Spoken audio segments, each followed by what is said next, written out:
This section is entitled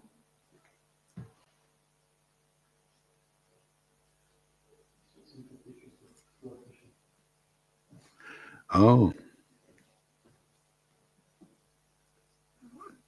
So we finished the qualities of a devotee.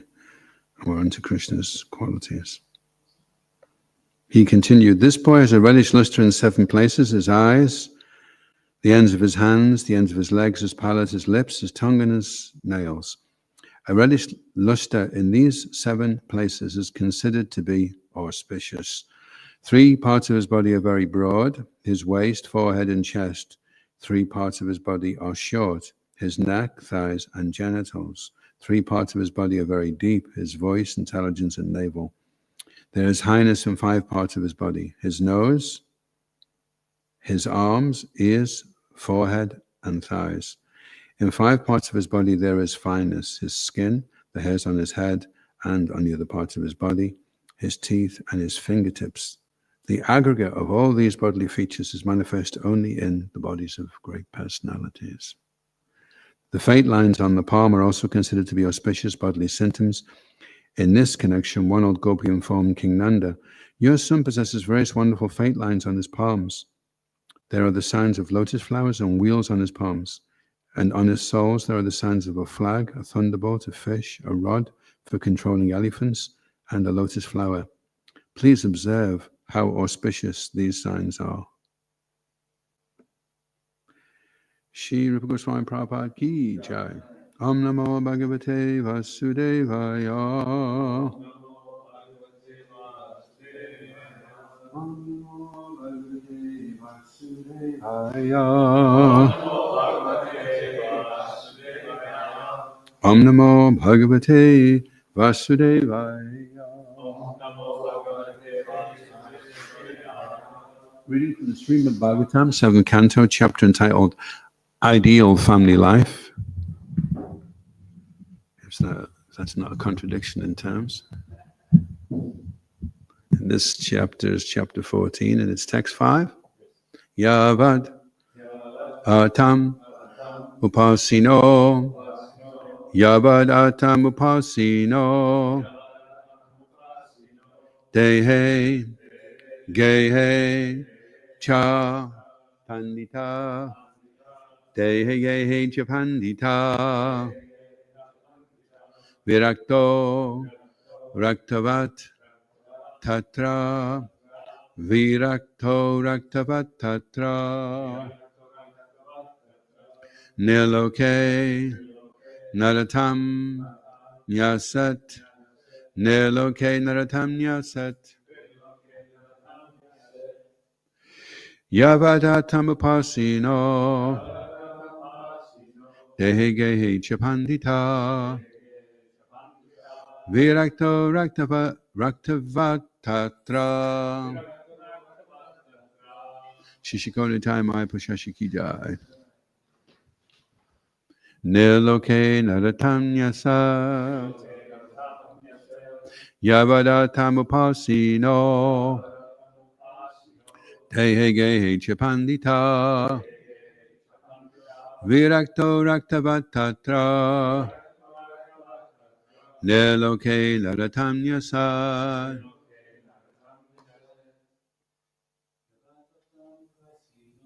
Yavadatam upasino. Dehe gehe chapandita. Raktavat tatra.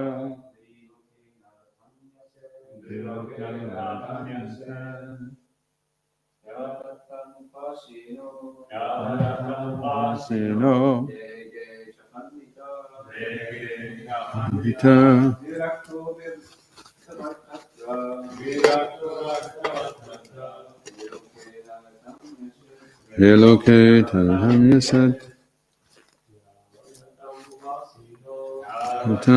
Pasino. Hege Japandita.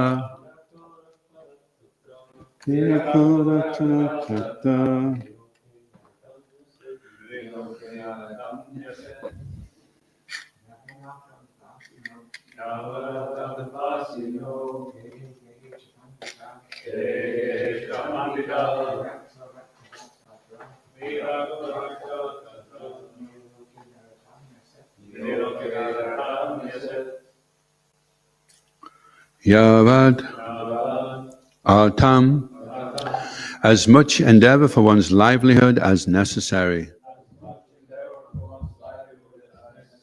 Upasina, earning.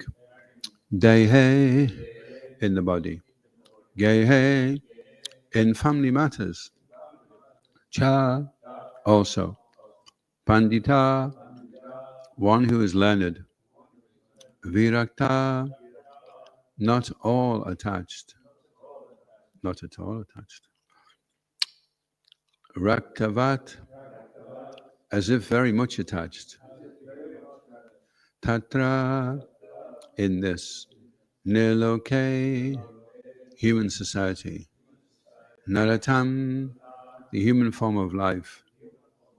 Nyaset, one should depict. Translation, while working to earn his livelihood as much as necessary to maintain body and soul together, one who is actually learned should live in human society unattached to family affairs, although externally appearing very much attached.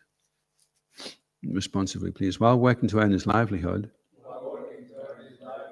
as much as necessary to maintain body and soul together, one who is actually learned should live in human society unattached to family affairs, although externally appearing very much attached. Papa Srila Prabhupada Ki Jai. This is the picture of ideal family life. When Sri Chaitanya Mahaprabhu asked Ramananda Roy about the goal of life, Ramananda Roy described it in different ways according to the recommendations of the revealed scriptures. And finally, Sri Ramananda Roy explained that one may stay in his own position, whether as a Brahman, a Shudra, a Sannyasi, or whatever, but one must try to inquire about life's goal, Atata Brahma Jigyasa. This is the proper utilization of the human form of life. When one misuses the gift of the human form by unnecessarily indulging in the animal propensities of eating, sleeping, mating, and defending, and does not try to get out of the clutches of Maya, which subjects one to repeated birth and death, old age and disease, one is again punished by being forced to descend to the lower species and undergo evolution according to the laws of nature. Prakriti kriyamanani gunani karmani sarvasaha. Being completely under the grip of material nature, the living entity must evolve again from the lower species of the highest to the higher species until he at last returns to human life and gets a chance to be freed from the material clutches. A wise man, however, learns from the Shastras and Guru that we living entities are all eternal, but are put into troublesome conditions because of associating with different modes under the laws of material nature. He therefore concludes that in the human form of life, he should not endeavor for unnecessary necessities, but should live a very simple life, just maintaining body and soul together. Certainly, one requires some means of livelihood, and according to one's varna and ashram, this means of livelihood is prescribed in the Shastras. One should be satisfied with this. Therefore, instead of hankering for more and more money, a sincere devotee of the Lord tries to invent some ways to earn his livelihood, and when he does so, Krishna helps him. Earning one's livelihood, therefore, is not a problem. The real problem is how to get free from the bondage of birth, death, old age, and disease. Attaining this freedom and not inventing unnecessary necessities is the basic principle of Vedic civilization. One should be satisfied with whatever means of life comes automatically. The modern materialistic civilization is just the opposite of the ideal civilization. Every day, the so-called leaders of the modern society invent something contributing to a cumbersome way of life that implicates people more and more in the cycle of birth and death, old age, and disease. Jai. Om Jnana Timiranda Shaganandana Shalakaya Chakshuram Militam Jena Tasmai Shri Gurave Namah. Shri Chaitanya Manobhistam Stapitam Jena Bhutale Swayam Rupa Kadamayam Dadati Swabhadantikam Jaya Chaitanya Prabhu Nityananda Shri Advaita Gadadha Shrivas Hari Gaura Bhaktarinda Hare Krishna Krishna Krishna Hare Hare Hare Rama Rama Rama Hare Hare Vanchikapatrubhischa Kripa Sindhubhyevacha Pariknam Bhavadebhyo Vaishnavebhyo Namo Namo. So there's a nice pastime where Lord Chaitanya, he tells Raghunath Das to go back and pretend to be an attached householder. Just like when a wife has a paramour, she behaves even more devotedly to her husband so he doesn't suspect anything. So the same instruction here in the Bhagavatam. You can act as if you're attached and perform all your duties, but inside, don't forget the real goal of life and what your real position is.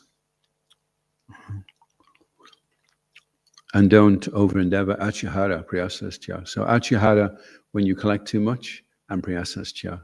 Because you are collecting too much, therefore it's an over-endeavor. And then in the Sangha last night, Shuddhavati Chintamani Sangha, it came up, one devotee was saying that he likes playing football. Is that okay? So that's listed as prajalpo. You okay there, Jayananda? That's listed as prajalpo. So a little bit of recreation may be there, but it shouldn't come to the point where it impedes our practice of Krishna consciousness. So everything has its use and its balance. But there's a nice verse in the Bhagavatam, it's the 11th canto, I think, Aisha Vai Paramo Yoga. An expert horseman desiring to train a headstrong horse, first lets the horse have its way, and then pulling on the reins gradually brings them onto the desired path. Similarly, the supreme yoga process is that by which one carefully observes the desires and movements of the mind and gradually brings them under full control. Because if you just yank the reins, then the horse will throw you off and you won't get anywhere. So it's how to be balanced so that you don't become fanatical with the mind, the yamagraha, either following rules and regulations too strictly or rejecting the rules and regulations and acting whimsically. So how to have that balanced approach. And so in family life, the head of the family, the father, he performs all his duties, and it seems as if he's very much attached, but actually his main concern is escaping from the samsara, the wheel of birth and death, and he goes through the motions of doing all the different duties that a father is supposed to do.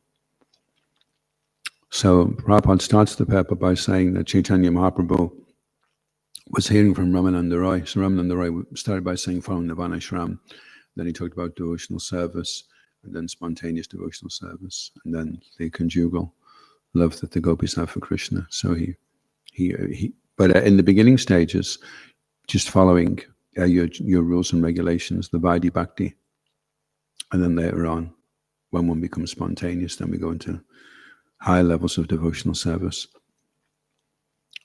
So the goal is to atata brahma jigyasa. It is to inquire about life's goal,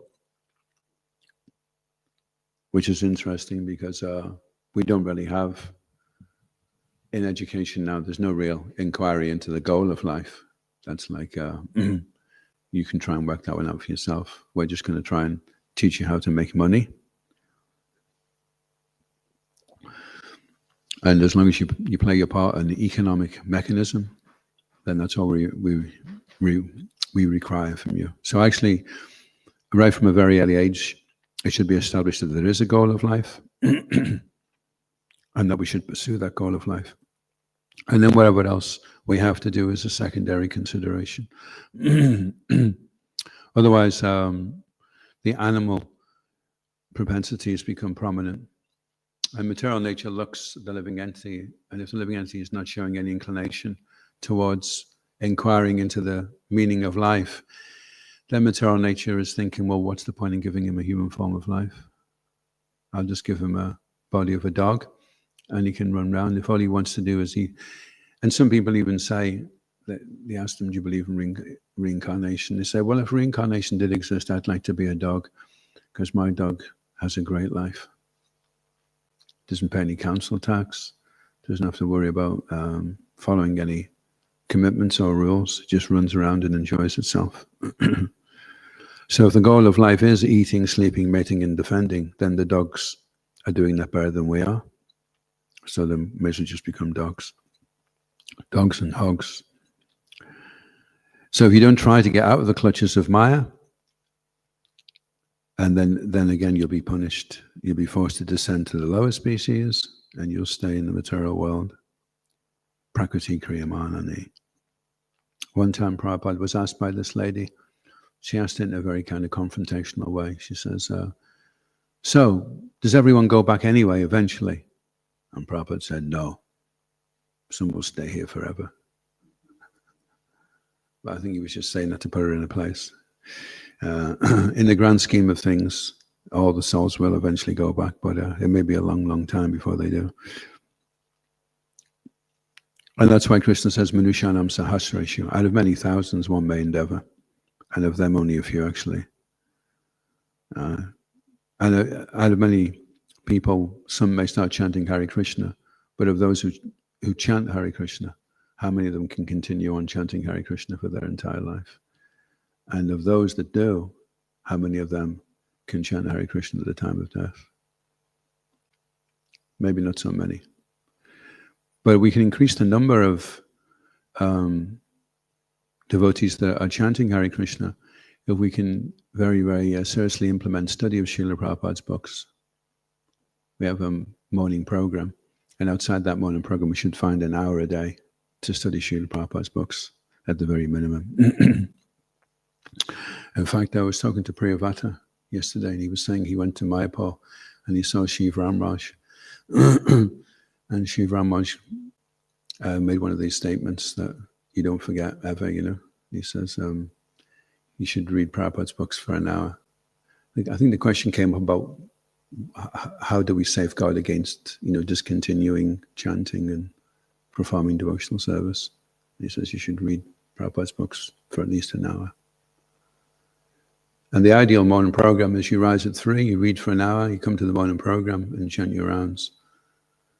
Because at that time of the day, there's not going to be much that can interfere with that happening. Whereas if you try and read later on, there's always so many interruptions and distractions. So a wise man, he learns from Shastra and Guru that we're eternal and we're being put into troublesome condition. He therefore concludes that the human form of life, you should not endeavor for unnecessary things. And you may need some livelihood, but it should just be for the bare minimum. And you should be satisfied with this. So that's one of the symptoms of a person that has a controlled mind. He's able to be satisfied. It's one of the austerities of the mind, to be satisfied. And the mind's always whining about this, hankering for this, or lamenting for that. So if we can learn to tolerate, then we'll not be disturbed, and we'll also not be discouraged. A person that's discouraged is being disturbed, basically. Disturbed and discouraged is the same thing. So if you find yourself at times feeling discouraged, then you can understand, oh, I'm being disturbed by the dualities. And that can be partly because we're very heavily affected by happiness. So then the duality of that is we become very heavily affected by unhappiness. So we have to learn to become equipoised. So if things are nice and the sun is shining, that's okay. But I'm still going to do my Sankirtan today, my book distribution. And if it starts snowing, which could happen in Scotland in the afternoon, we say, that's fine. It's snowing, no problem. I'm still going to do my duty. That's proactive. Reactive is we're dependent upon the external situation, and proactive is irregardless of the external situation. These are my principles, and I will follow them through. I'm going to be enthusiastic. I'm going to endeavor with confidence. I'm going to be patient. I'm proactively going to practice these principles, irrespective of the environment, whether people smile at me, whether people stop and take a book. I'm already going to be like that. That's firmly embedded. So Sankirtan is there to train us to be able to do that, so that we're not just reading the books and reciting slokas, but we're learning to live the philosophy of Bhagavad Gita. Sankirtan is an ideal environment where you can practice being proactive. Because you can't tell people, I've been a Hare Krishna now for 42 years, so you need to stop and listen to what I'm saying and do everything I tell you, okay? Otherwise it would be disrespectful. On Sankirtan, everyone is just nobody, no matter how long. And people will just react to you according to how you relate to them. So it's an interesting aspect of self-realization. Because of the false ego, we don't see ourselves so clearly, but we can see ourselves very clearly by the way people react to us. So we can become self-realized by how people are reacting to us. We tried this approach, that doesn't work. We tried that approach, it does work. Oh, okay, so people like it when I'm like this. Because everybody has a particular body, a particular physiognomy. So the way you look to somebody is different than the way I do. So the way you speak to them will be different to the way I do, because it would be inappropriate for me to. So we have to work out what is appropriate by how people are reacting to us. You know, do we need to be a bit authoritative? Do we need to be a bit humble? Do we need to be a bit more humorous or serious or grave? What is it, you know? And we find that out by how people are reacting to us. So earning one's livelihood is not the real problem. The real problem is birth, death, old age, and disease. And people are so distracted by what they consider to be important that they overlook the real important thing. You know? And it's a shame the educational system, by the time the kid's gone through the educational system, he's had every fiber of spirituality beaten out of him. And he's just looking for how he can be part of the system and do well and get on in life. Whereas kids are not that bothered, really. They're more interested in just trying to be happy and peaceful. One should be satisfied with whatever means of life comes automatically. So if Achihara means that you want more than you need, more than your quota. In the Ishopanishad it says we should only want our quota. And then priyasas means we over endeavor. So if something's not going to come so easily, doesn't fall into place so easily, and you keep pushing it to try and get something, then you should say, okay, this is probably not what Krishna wants, you know. You have to fall in with Krishna's plan. To find out what Krishna's plan is, and find out what part Krishna wants you to play in the plan. Sometimes that can be really confusing, because if you're really pushing your agenda, then you've not got room for Krishna's plan. You're just wondering why it is that you just can't get this together, you know. Everything seems to be going wrong all the time.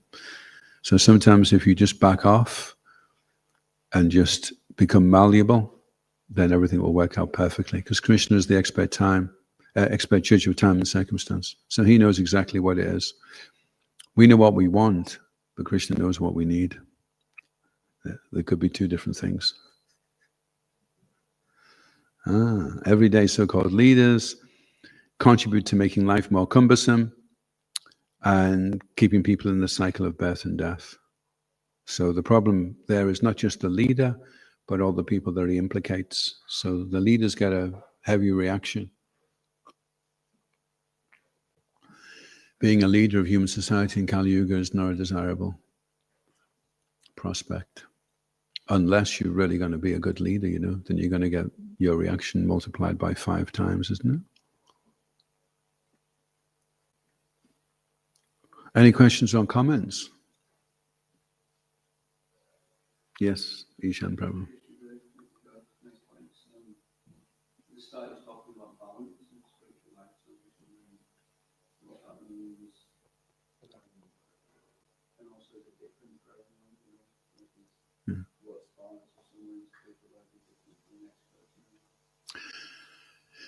Yet it's the process of self-realization, not everybody else realization. So it may be that somebody has good karma and they need good facility. and that's what they need. So Krishna provides that for them, you know. They may have been on the heavenly planets in their last lives and they're used to this type of opulence. But for somebody else, that's too much, that's bewildering. So we shouldn't look at somebody else and think, oh, he shouldn't have that car, he shouldn't be like this, you know, because that's between him and Krishna. But for ourselves, we have to find, well, what is favorable and what is unfavorable? If I have these things, is it distracting me? Am I thinking all the time about all this money that I have in japa or all these material facilities that I have? Is it becoming a distraction? Is my enthusiasm, my confidence, my patience waning, or is it increasing? So you have to look at what's sustainable. And sometimes you don't always know, so you find out through the school of hard knocks that I'm being overbalanced this way. Overbalance means there's always a duality. So if you overeat, then the duality is there'll be some disturbance there. If you undereat, then there'll be some duality there as well. And if you're fasting and thinking everybody else is greedy because they're eating, you're fasting on Ekadashi and everybody else is a greedy hog, then Radhanath Maharaj was saying, your body is fasting, but your false ego is feasting.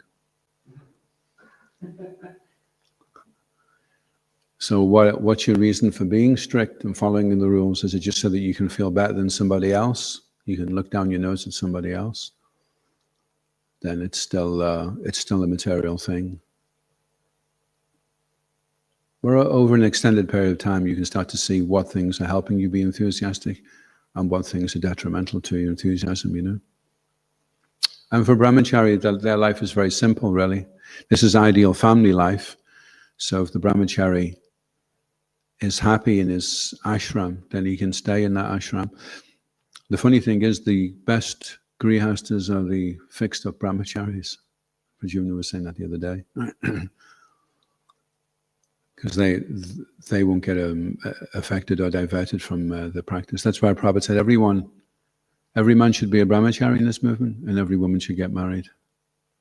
Every woman should get married to a brahmachari. And also Prabhupada did encourage if you could avoid family life, and you could go directly to sannyas. But there was one Spanish devotee that came here for the when we had that farm convention, Yadunandana Maharaj, and he did a book on sannyas for ISKCON, about why so many sannyasis we'd had have strayed off the path. And his conclusion in the book was that the best sannyasis are the ones that have been married. There's very little record of them falling away from sannyas ashram once they've been through the grihastha ashram, because they've been there, they've had the t-shirt. It's not just a theoretical thing that they read in the books. They've been through the whole experience, and they've come out the other end, you know. And that's why vanaprasthas are a good resource for mentoring, because vanaprasthas have been through the grihastha ashram and they're coming out on the other side. Maybe they don't take sannyas, or the wife just becomes single or whatever. Maybe they don't do that, but they still are in the situation now where they have gone through everything. So they can mentor people that are in the entanglement of family life. Does that answer that question? A bit more to it? Well, I was also thinking, you mentioned brahmachari, so, I'm also the same in the company, but on the side. So, for those that are living outside, this balance in spiritual life and material life, how does that look like? I guess it mentions in the verse, talking about balance of material life and spiritual life. Does it just mean complete attachment to the material world? If you're working a job, you've got to have a certain consciousness in that job to be successful, right? Well, what I first thought when I read this was that to safeguard anybody criticizing, you may be a brahmachari and people are coming on a Sunday and they've got jobs and big cars and so many things to do, and they're distracted all the time. But it may be that they're appearing very much attached. We don't really know. So rather than trying to judge that, what's going on with them and their relationship with Krishna and their karmic baggage that they've got to get rid of in this lifetime is different. to ours, and we're not sure. Are they actually attached, or are they just pretending to be attached to keep everybody happy, And that you would find out over an extended period of time. Like you may have these, brahmacharis, and they're so fired up, and they know loads of slokas, and they're there for all the morning program, and everything's gung-ho, and you've got the householders coming along, and they're just there on a Sunday, and they've got so many things to do. And then you come back 20 years later. Oh, where's all the brahmacharis gone? Oh, well, this one went off with that one. This one did this. This one started doing that. And the families are still coming, because it's very rare that a family man will bloop and leave the whole situation behind, because he's got his commitments. So in one sense, it's a more reliable resource. And I'm sure as we go on, brahmacharis will become more steady. I'm seeing that that's what's starting to happen now in ISKCON. They have more time to study, more emphasis is placed upon that, which will help them, steady them, And it shouldn't be a whole stigma there if they realize after being brahmachari for 5 years, 10 years, 15 years that they need to go into the Grihastha ashram, then that's fine, It's more responsibility. It's not you're not being demoted by becoming a Grihastha. You're actually being put into a situation now where you have more responsibility, not just controlling your own mind, but the wife and the kids as well. And if your reason for being brahmachari is because you want to avoid the hassle, you just want a carefree life, then that's also a sign of attachment as well, So it can be a tricky one. But if you want to be brahmachari because you really don't feel their attraction, and you feel it's unnecessary, and it's going to be too much atyahara and too much prayasas, then you stay brahmachari, and just stay a hard-working brahmachari. If you're working hard and giving everything you've got, then you can consider yourself an eligible brahmachari. But if you're just staying back, Srila Prabhupada said, don't stay back in the temple and become fatty. So you should be busy, fully engaged, Otherwise, these sneaky agendas can come in. And we just have to remain open to whatever the plan is that Krishna has for us. Maybe he wants us to look after somebody. Maybe he wants us to stay renounced and show our example that way. In a body, a social body, everybody has their roles to play. It's not that everybody can be the head or the legs or the arms. Everybody has to do what fits in naturally with them, and then the whole body can function nicely that way. Any other questions or comments? Yes, Jordan, Prabhu. Haribol. The partner is talking about externally appearing very much attached, but obviously then within you're actually detached, and it's just kind of, is that not a form of dishonesty? And then obviously dishonesty of defect of character, which but I didn't know if you were maybe saying it in a way that if it's dishonesty in the name of Krishna, in the name of God, then it's acceptable. That's a good question. Yeah, devotee is supposed to be honest. It's interesting, there was this one devotee who was famous for being honest, and he was quite proud of it as well. And then these Muslim invaders came, and all the families hid, and the Muslim invader knew that this person was famous for being honest, and he said, where are the families hiding? I go, oh, they're just underneath there, actually. So then they came, and then they got into big trouble, and he was being honest. So in that case, a higher understanding of being honest would be to have said, I don't know, because he wanted to protect them, at the risk of his own moral dilemma. And there's a story of a king called Yudhisthira, and he wouldn't tell a lie. And reluctantly, he was forced to tell a lie. Krishna asked him to tell a lie, and it was to kill Dronacharya. So he did it eventually. But because he did it reluctantly, then he got a reaction for that. He should have just done whatever Krishna wanted, and seen the big scheme of things. So in the same way, Lord Chaitanya asked the devotee Raghunath Das, because Raghunath Das was trying to escape from his family. Shishikonitai Mai Pashashi Ki Jai. And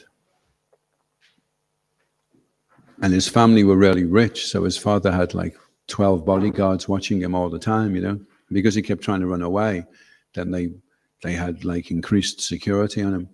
So Lord Chaitanya said, just pretend you're attached. So he started doting around his wife and doing all the duties.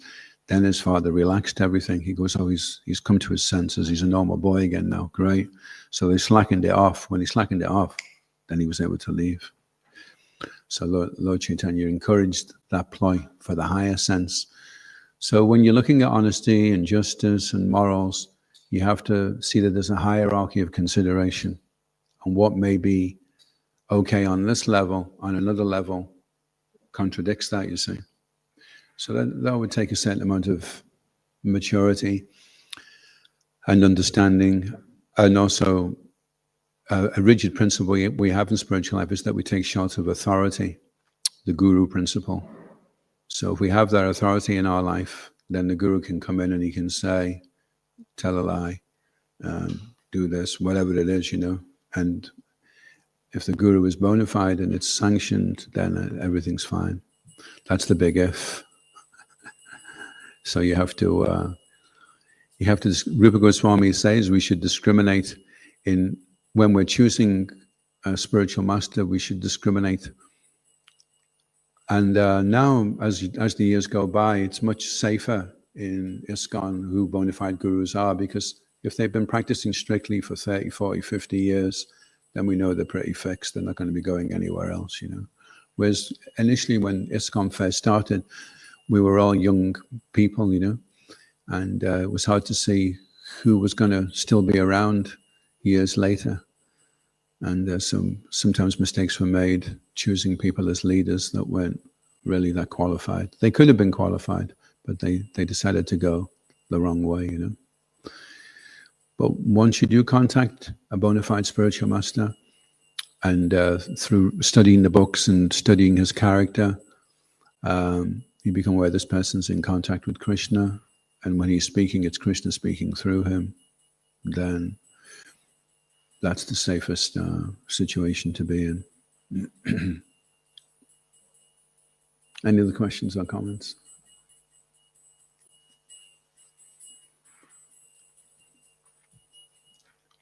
Ideal family life it's like this is the ideal. So it may be that in pursuing that ideal, called as sankalpa, sankalpa is that you aspire for the ideal, which is the sajja. That's the goal. So whatever it is we're doing, whether we're a household or a brahmachari, vanaprastha, sannyasi, or a shudra or a vaishya, or whatever it is we are, of on our ashram, the whole point is how we can become pure chanters of the holy name, how we can chant Shuddhanam. That's what we want to achieve. And what ashram and what activity we're performing, that's a minor detail. The main thing is our relationship with Harinam. That we've developed that faith, and that when we're chanting, we're absorbed and we're connected, and we become disconnected from what's going on around us. So we should be developing that attachment for the holy name. And whatever can help us to do that, we embrace it. And whatever is interfering with that, then we reject it, you know. And japa is the most important time of the day. It's the time when we don't want to be doing anything else. Because we can chant later on in the day, but the chanting won't have the same potency. And the more you can chant one mantra after the other, the more potent that will be for penetrating through the membrane of the mental platform. It's like, you know, if you're trying to get into a castle and you're bashing at the castle, if you bash at the castle for 15 minutes and then you say, hold on a sec, let's have a cup of tea and talk about who's peeling potatoes today. Okay, so you sit down and while you're doing that, the guys in the castle are reinforcing the door, you know. Then you come back and then, okay, let's do another 15 minutes. Okay, let's stop now and talk about what color we think the temple room should get painted in 3 years from now. Okay, and then we go back. But if you're bashing away for an hour and 3/4, there's a good chance you're going to get through.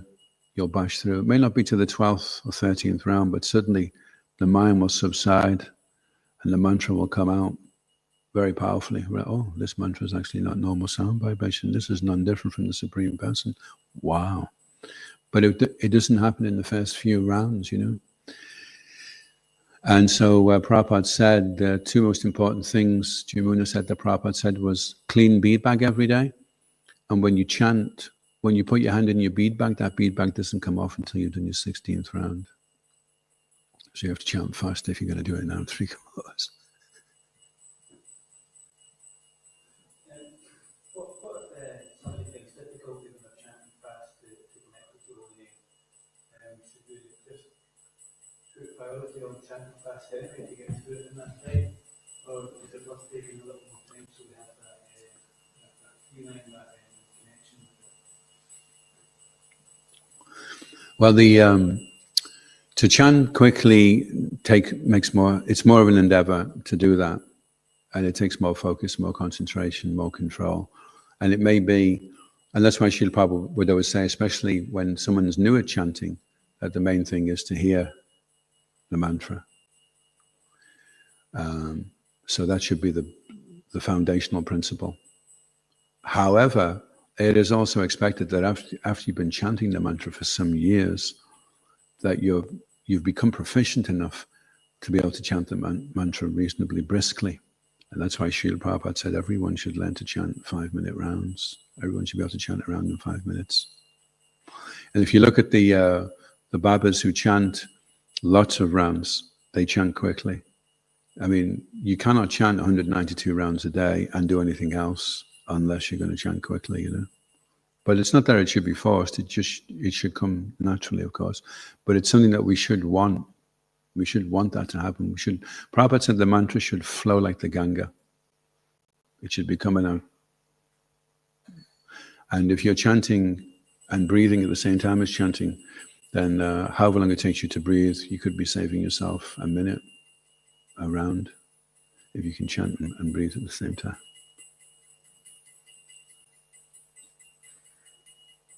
So funny enough, devotee from Liverpool contacted me yesterday. He was saying, I'm trying to chant faster rounds, so I'm chanting while I'm breathing in at the same time. And but what I'm doing, I'm getting distracted by the breathing, and I'm just wondering if you got any advice, you know.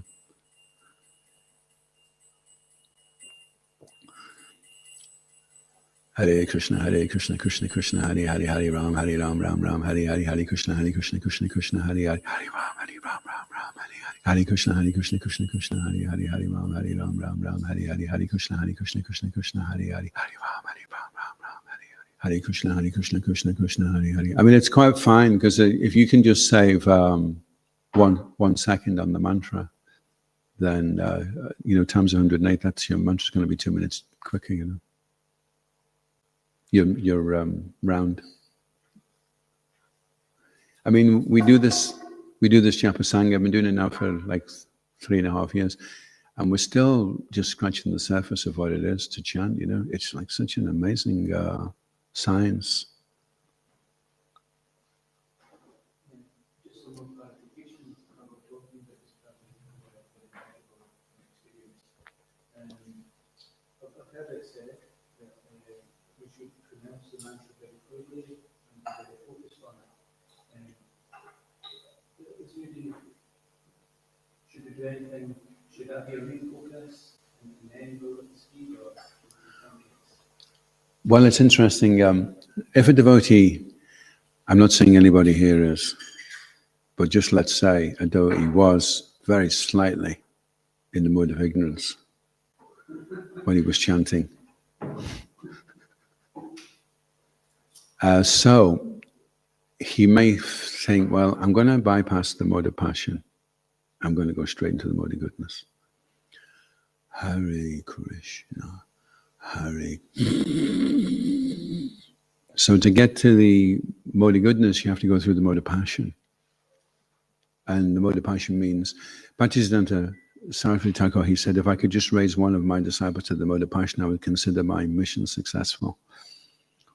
So mode of passion is this endeavor there, you know, there's movement, There's perspiration taking place, and it's like, and Prabhupada said we should chant as if we're going to die, so it should be urgent. Like if somebody just put a gun up to your head and you were chanting, you wouldn't be chanting Hare Krishna, Krishna, you'd be chanting like that. So sometimes I feel it's a little bit like you're on the side of a rock face and you've got such a small amount of ledge to try and grab hold of to pull yourself up, such a tiny amount of absorption and taste for the holy name, and you're trying to drag yourself up this ledge. So it's a desperate situation. You need every millimeter of purchase you can get on this rock face, or you'll just start sliding down the mental platform into the mode of ignorance. You're trying to climb out of that. So the endeavor has to be quite intense, and intensity sometimes gets lost in trying to just be in the mode of goodness.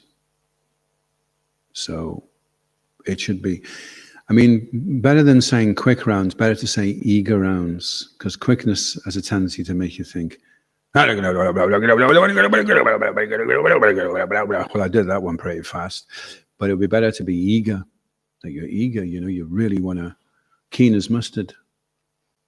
It's one of the, I looked up the breakdown of the word for Tatena Kompam Shukshamano. It says one who earnestly is waiting for the mercy of the Lord. And if you look at the word earnest, there's like pages and pages of meaning to it. Earnest, it means keen as mustard is one of them anyway. Like really, you're on the edge, you chant and you're on the edge of your seat, you're like, all right. That's earnest. No, I feel like we're tired today. I just can't get into it.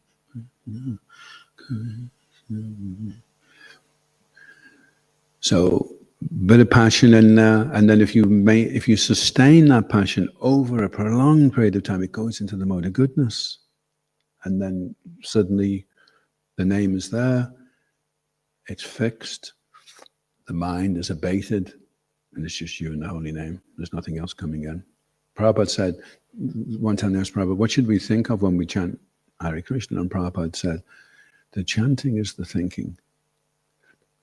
So if you take the top of the devotee's head off, if you could do that when you chant in japa, and you can hear what is going on, and it should just be Hare Krishna, Krishna Krishna, Hare Hare, not all the other things, that we connect to.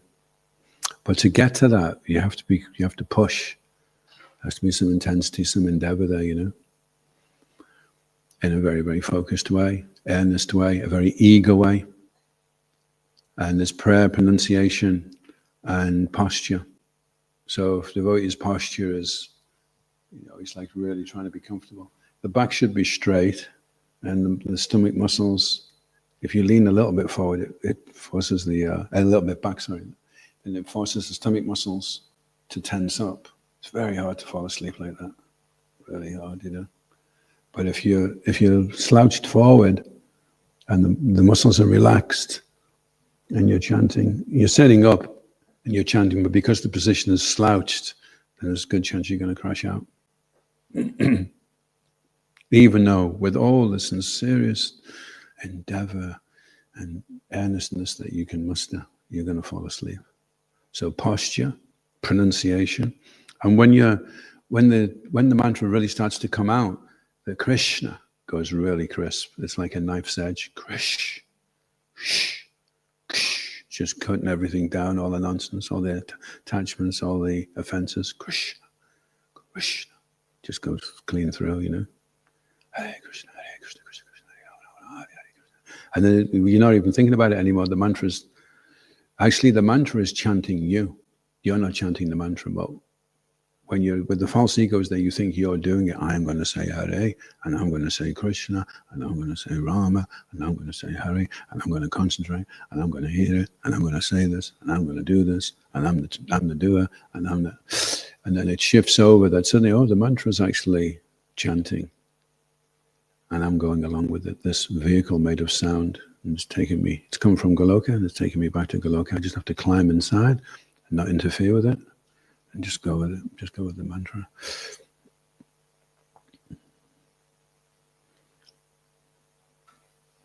Jai. Okay, I'll finish that. Iskon Guru in the key. Srila Prabhupada ki jai. Harinam Prabhu ki. Gaura Premanandi. Haribol.